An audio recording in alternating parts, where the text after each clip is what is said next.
এক ছিল এক অলস সিংহ।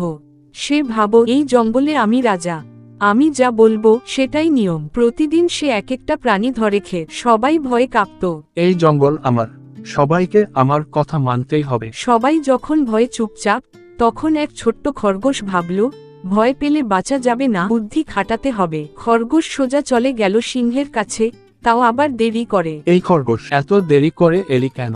আমি তো কোথায় পাগল হয়ে যাচ্ছি। জি হুজুর, আমি তো ঠিক সময়ই রওনা দিয়েছিলাম, কিন্তু পথে একটা সমস্যা হয়ে গেল। কি সমস্যা? খরগোশ, আরেকটা সিংহ আমার পথ আটকে বলল এই জঙ্গলের রাজা সে। আমি তখন বললাম না না, আসল রাজা তো আমাদের সিংহ রাজাই। সিংহ, এই কথা শুনে সিংহ একদম রেগে আগুন। কোথায় সেই সাহসী সিংহ? আমাকে নিয়ে চল, এখনই দেখা করতে হবে। খরগোশ চালাক হাসি দিল, সেই সিংহকে নিয়ে গেল একটা গভীর কুয়োর কাছে।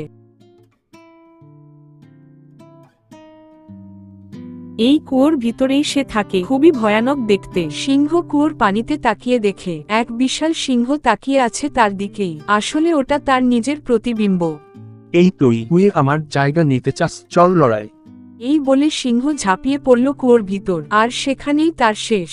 আর সেই দিন থেকে জঙ্গলের সবাই আনন্দে দিন কাটাতে লাগলো, আর খরগোশ, সে হয়ে গেল জঙ্গলের হিরো। শেষ কথা, বুদ্ধি থাকলে পাহাড়ও নুয়ে পড়ে।